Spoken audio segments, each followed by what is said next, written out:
Azure Data Factory is a fantastic tool when it comes to moving data, but until recently it was not great at transforming data.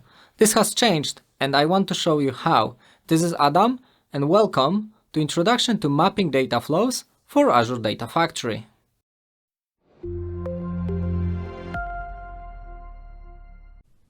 Mapping data flow in Data Factory allows us to create data transformation without writing a code. It's a visual designer that allows us to create data transformation flows by simply drag and dropping actions. When you build a flow, it looks more or less like this. So you can have one or more data sources. You have to have at least one data set, a sync data set where you put data in, and you can have multiple actions and multiple data syncs if you want to. That allows you to create transformation at your will. This is very similar to how SQL Server integration services were working. So if you are working with that, this will feel very similar to you. What you can do in data flow, there are multiple actions. First of all, there are pull actions. So you can actually have multiple input and outputs, and you can join those outputs. You can conditional split those streams. You can work with exists, union, lookup actions, or you can use schema modifier actions. Those are the green actions. With those, you can actually derive columns, so create calculated columns. You can select, so just take subset of your columns if you need to. You can aggregate, pivot, unpivot, do a window functions, and things like this. And lastly, you have also orange actions. Those are row modifiers. With those, you can filter, sort, and alter your rows. If you remember how Data Factory works, you remember that you had a pipeline. Within each pipeline, you had multiple actions. Each copy action was moving data from a single place to another. For example, you are grabbing movies from a blob storage and putting it in a movies table in your SQL database. The difference with data flow is that you get a new block. This block, this action, is data flow. And within this action, you get this entire flow nested. So it's a nesting of the flow within your pipelines. And this has to be a standalone. Therefore, this entire flow has to have its own sources, has to have its own data sets, the sync ones, and create transformation. So it's end-to-end process within this singular block. Currently, there are 6 supported data sources. So you have blob storage, SQL database, data lake in both generation 1 and 2, data warehouse, and even Cosmos DB. So as you see, not all the sources from Data Factory are supported, but for most data transformation, this should be enough. So today, the demo. First of all, I will show you how data flow works and how you can build transformation using mapping data flows. So let's go to the portal. In Azure portal, we're gonna go to menu, open resource groups. In this blade, we're gonna go to our Data Factory mapping data flow resource group. And in here, I created 2 things that I will require for this exercise: a data factory and a storage account. I'm gonna zoom a little bit. And on the storage account, I will open it and create 2 containers. An input container, so let's hit new container, call it input, hit OK. And I'm also gonna create output container. This is where I'm gonna store my output data. And hit OK. For the input container, I'm gonna upload a blob, which will contain my input data with movies. So hit upload, select the file, open the path, and I have a movies CSV file. So I'm gonna open it, hit upload, and it uploaded just fine. So let's see quickly what are the contents of this file. In the edit tab, you can see our file with 3 columns: movie ID, title, and genres, and of course the data itself. So this is a very simple CSV. We're gonna use this file to do a simple transformations using Data Factory. So we'll go back to the resource group, open Data Factory, go to the author and monitor, and open Data Factory portal. Right now this is empty. I just wanted to leave it like this, so we create everything from scratch. So go to the author tab. In the author tab, you always, of course, need to start with connections. So let's create new connection for the blob storage, hit continue. Let's call it blob. And leave this default, account key default, select from subscription, select the storage account name, and this is our ADF MDF demo, test connection, and it looks like it's fine, so hit create. Right now we have our link service, so we can connect to this blob. When we do that, we need, like always, data sets. So we need to create a new data set. There's gonna be a blob storage data set. As I was saying, this is a CSV, so delimited text format. Call it movies, CSV. Link service, select the blob. Let's find it using browse button, input. And in the input container, movies CSV. Our file has headers as we've seen, so we need to select this, and we can use import schema to get the schema from the file. Once we have dataset for the input, we will also need dataset for the output. So I'm gonna create new dataset, also blob storage. This will be also delimited text, and I'm gonna call it output blob CSV, or maybe without blob. And select the same link service. I'm gonna select first rows as headers because I want headers in my output. Hit browse, select the output, and nothing else. We don't want to put the file here, because if we do, we're gonna be stuck with this single file name always. So let's leave this as empty right now. And import schema as none, since this is the output block. Hit OK. Right now we have two data sets. Therefore, we are able to start creating data flows. So to create data flow, you hit three buttons under data flow section, new data flow, and you select mapping data flow.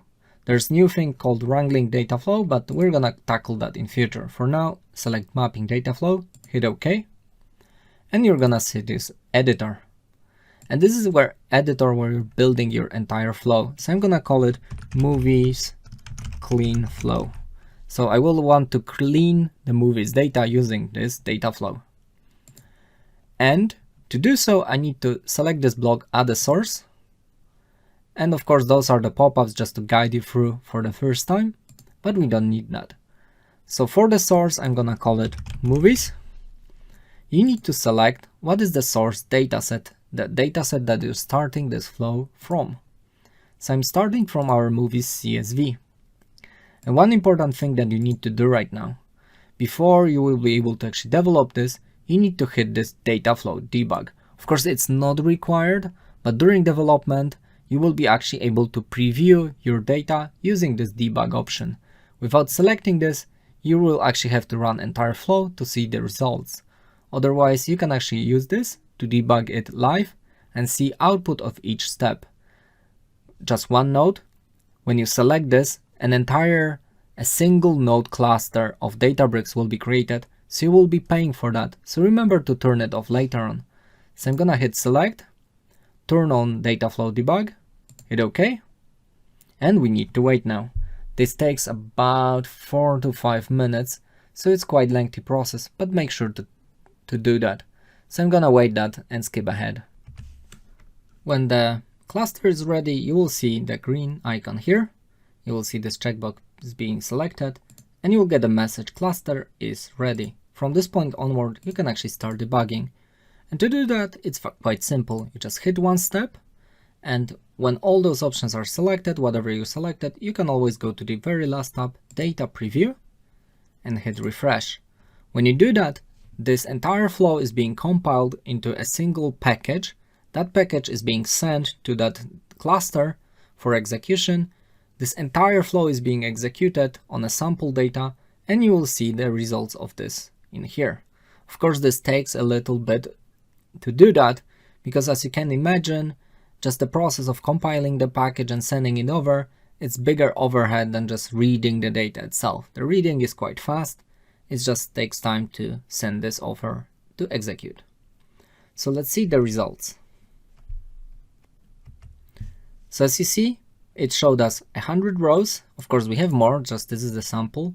You can review what kind of data is there. You can review what columns did it read, what are the rows of data. how many new rows, how many updated, deleted, upsert, lookup, and actually it even says that there's a total of 9,125 rows in our dataset. This is a pretty cool feature, and you will be able to use this data preview on every single step of data flow. So let's go back here. This should be fine for now, but there's a couple of cool options here. First of all, you have source options, you have projection, so you can map those columns, you can select the format if you want, you can optimize. Optimize is pretty powerful because it allows you to select what is kind of partitioning, but I'm gonna go back here in a second. So let's actually do something very simple. Right now I will do a simple transformation, so I will actually want to clean this movie dataset. So what I want to do right now is, as you see in the data, we have a title, and within this title we have a date. So I want to extract this.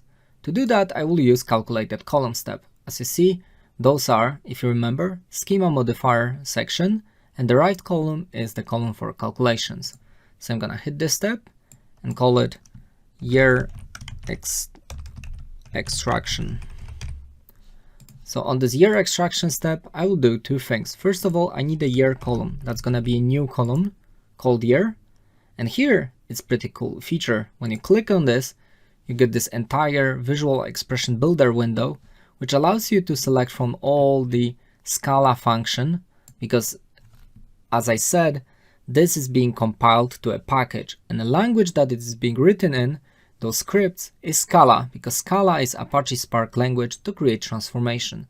So you can use this powerful language to create a bit more advanced transformations. What I will do, I will actually copy paste, because I don't want to spend time right now on Scala itself.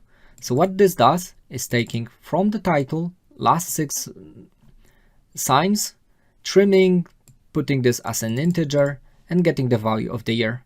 So judging by the script itself, it's hard to say if it does what it should do. So by hitting here refresh on the bottom, we can actually send this package right now, again to this debug. So this will compile the package, send it over, and we're gonna see the results if those are as expected. As you see, this looks pretty good. So from the Toy Story movie, we got correct year.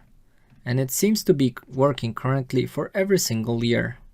Of course, be careful because some rows might not have a year, so the logic here should be probably much more complicated or much more complex with checking of missing data in future, but for this demo, this is perfect.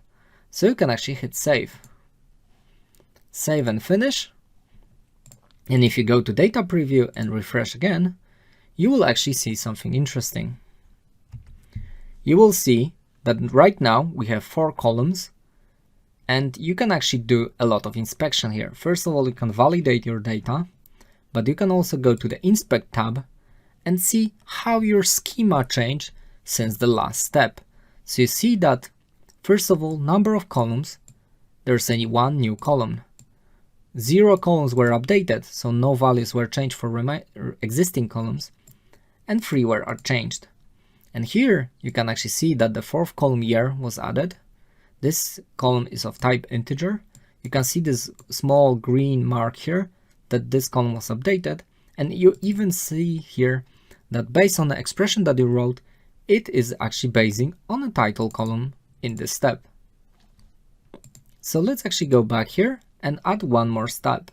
Since we actually add column, what I want to do right now, because as you've seen in preview data, I actually extracted year from the title. Therefore, I no longer need that year in the title. So I can actually use this title. Actually, I could pick it from the dropdown and use an expression to clean the data.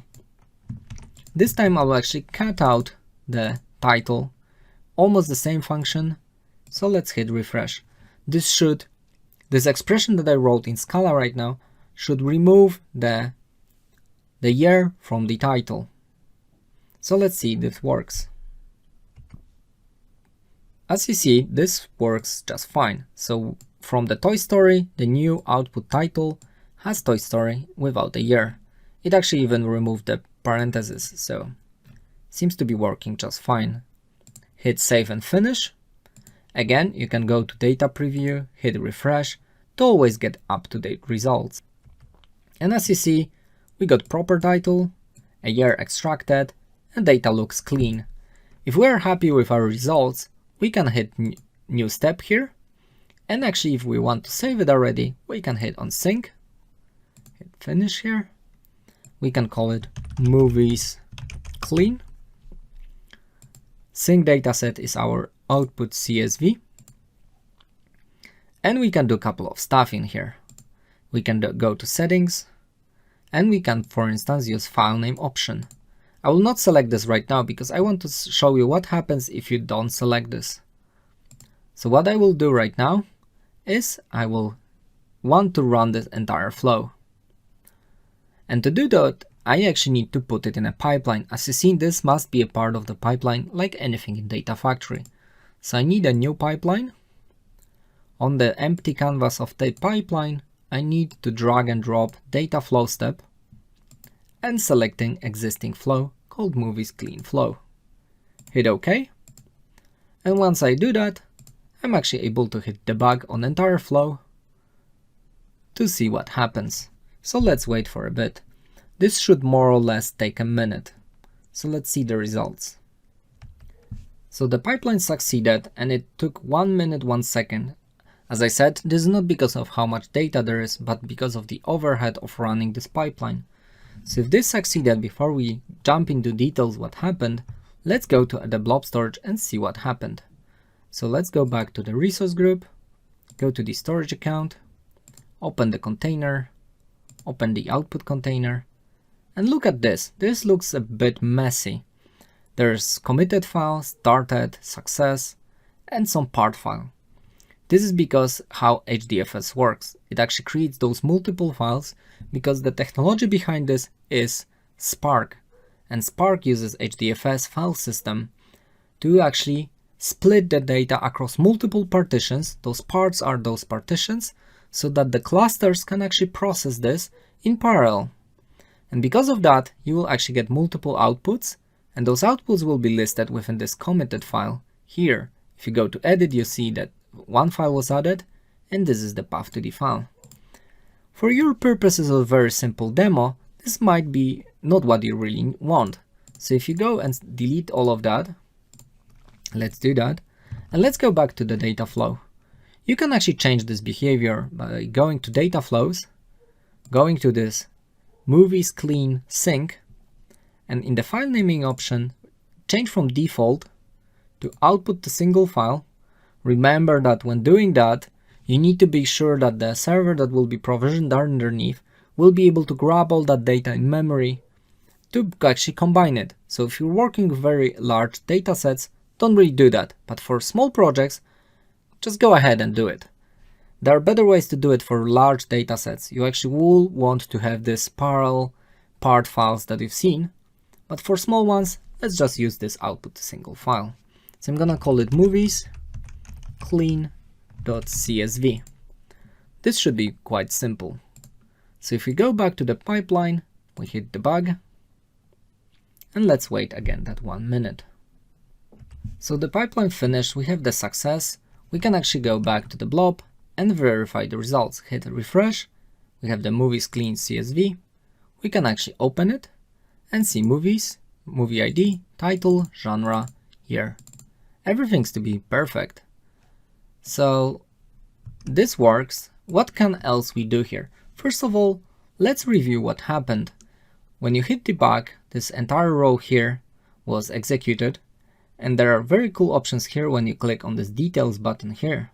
When you click on it, you get a visual representation of your flow, and you can actually review what was happening with your data. So as you see, the processing time for entire flow was 22 seconds.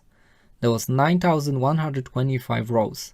You can see what was the time required to process those rows. But even better, because you can actually click on each single step to review what was happening. So for the first step, the source read 3 columns. 3 columns were the new ones. 9,125 rows. It did that in 7 seconds. It split it in one partition, which is perfect because this is a very small data set, so there's no need to split it into multiple partitions. And stop here. Partitions, as I said, if you're working with clusters and you have 100 servers, you most likely want 100 partitions so that each server can process each partition. But in the case of very small datasets, there's no reason to partition the data. So you can actually go to the next step now, a year extraction. You can see that 4 columns, one was added, one was updated. You can see that this step took 7 seconds. And you can go to the last step to see what was output into the container. So this is pretty cool. So let's go back for a second here and go back to the data flow. With data flow, you can actually do a lot more because a simple one-to-one extraction is very simple. But thanks to having those multiple input-output actions that I was talking about, you can actually split this flow and do multiple actions, multiple aggregations, multiple transformation on a single dataset. So I can actually hit plus here and do parallel branch. This means I can use already calculated year extraction, so already cleaned up set, and do something more. So what I want to do right now, I will actually hit plus here and do aggregate. So in parallel to extracting my clean data, I want to do aggregate. So I'm gonna call it movies by year. In which case I want to group my dataset by year, and I want to aggregate and call the column movies count. So I need to calculate how many movies there are by year. It's a very simple aggregation, but it will show us the principle. So you can hit on new enter expression and use count function. This function will be executed for each year in this aggregation. So let's hit save. Of course, if we want to, since we are still in debug mode, we can hit preview to see the results of this step. And as you see, this seems to be working fine. So for 1959, there was 41 movies in my dataset. So if I like the results now, I can again go to this plus, hit on a destination, find a sync, and call it movies by year. Of course, this is good to have a naming convention for your steps. Hit the same.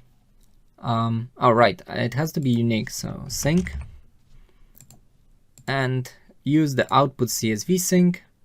Go to the settings, again use the output to single file and call it movies by year.csv.